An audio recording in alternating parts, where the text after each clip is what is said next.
What's up everyone and welcome back to the MMA Zone. Dustin Poirier turns down big offer. If Conor McGregor and Michael Chandler wind up fighting in December, don't expect former interim lightweight champ Dustin Poirier to be the backup fighter in the event either man pulls out of the contest. While the UFC traditionally has a backup fighter weighing in on standby leading up to title fights, Poirier has no interest in being the backup fighter for the event, despite the fact that he would likely collect a pretty massive paycheck from the UFC for doing so. After a fan asked whether he would be open to the possibility, the Diamond shot the idea down, writing, "No, I'm not a replacement fighter." The tweet understandably bummed many fans out, given the fact that Poirier has history with both men. On top of his trilogy with Conor McGregor, Poirier and Chandler notably competed in a Fight of the Year contender that left the Diamond with a bad taste in his mouth after a number of illegal moves that he deemed to be intentional. Of course, the big question is whether or not McGregor and Chandler will collide in December, as McGregor has continued to indicate. The date would certainly result in the Irish star skipping the 6 months of required testing Paul Felder is currently undergoing through. However, as he has repeatedly pointed out throughout his career, he calls his own shots. If McGregor and Chandler do meet in December, who do you think the UFC winds up selecting to be the backup? Drop your thoughts in the comment section below.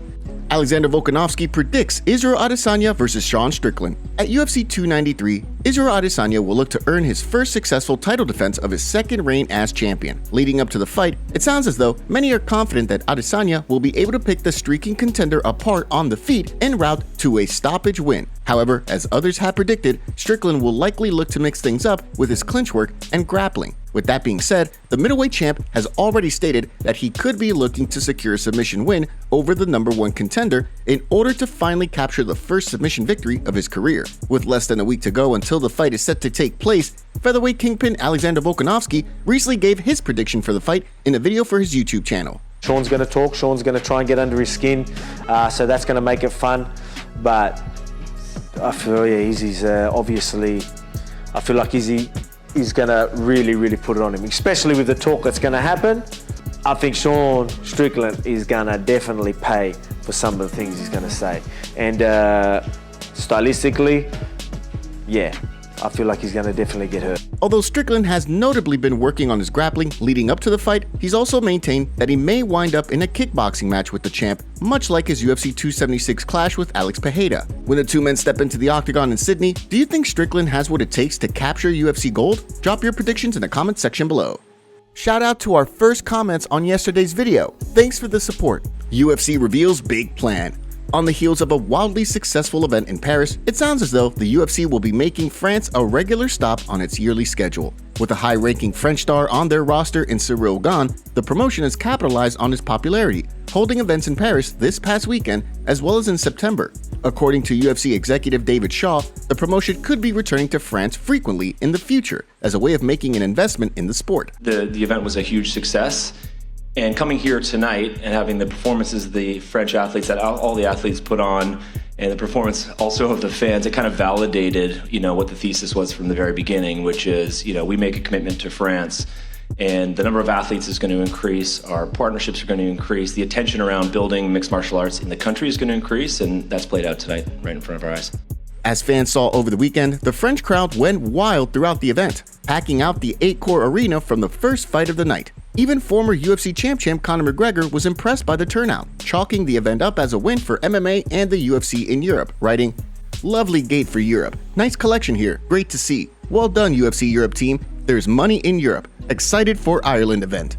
With UFC President Dana White vowing to bring the UFC back to Ireland in 2024, European fans could be in for plenty more live events in the future.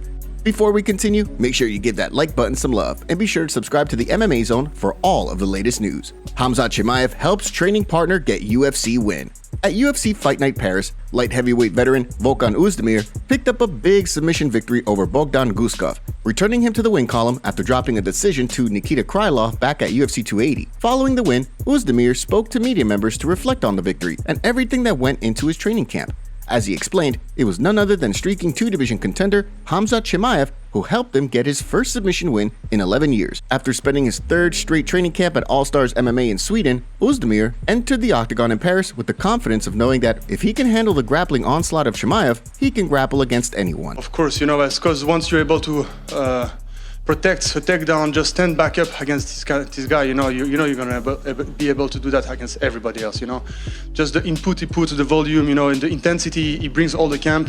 It's really amazing. So now he's training in Abu Dhabi. I'm gonna be also following him, you know, during the last phase of his camp, preparing for his next fight. So Oezdemir entered the fight as the number 9 ranked fighter. With Anthony Smith, Nikita Krylov, and Johnny Walker ahead of him in the rankings, who do you want to see Oezdemir compete against when he returns to the octagon? Drop your thoughts in the comment section below. Ciryl Gane responds to Tom Aspinall call-out. After a big win in Paris, Ciryl Gane found himself on the receiving end of a call-out from Tom Aspinall, who was sitting cage-side. As Aspinall explained following his big return to the octagon earlier this summer in London, his intentions was to sit cage-side in Paris in order to call out the winner of the fight between Gane and Spivak. Despite that, the UFC did not allow him to enter the octagon after the main event for a stare-down, resulting in him stating after the fight that although he wants a bout with Gane, if the French star isn't interested, he won't bully him into an agreement. Following his big win, Gane reacted to Aspinall's call-out during the post-fight show on ESPN. Because I know he called out my name, but that's perfectly normal on this position. He want to go up, but me too. You know what I mean? So I did a mistake. It was my first real mistake, unfortunately, and the people was a little bit hard with me. It was a little bit painful, but tonight I proved with all of the pressure can I have.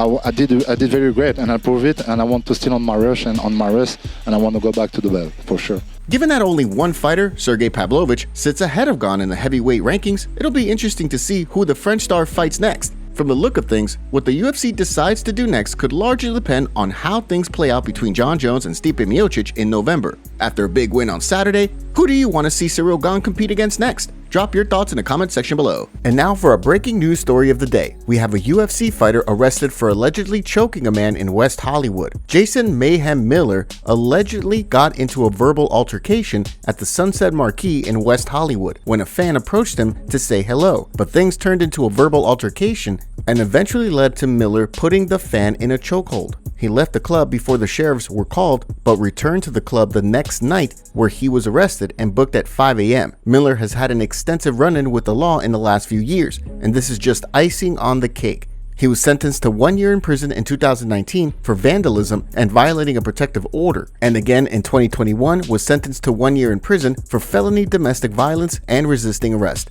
What do you think of this situation? Let us know in the comments below. Top comments. I think Izzy wouldn't even be able to cope if Sean somehow wins. Rose's finger wouldn't have been broken her finger if she told herself she was the best 1,500 times. I'm gonna go ahead and say it now. No matter what Izzy says to the media and the public, I think he's definitely looking past Strickland. Plus, I've been a fan of Izzy's, but as of late, his attitude has changed and has become way overconfident, and he needs to be humbled. So I'm gonna say it now. When he's busy during the fight showboating for the crowd in the second or third round, I believe Strickland will catch him off guard and knock Izzy clean out in front of Izzy's home crowd.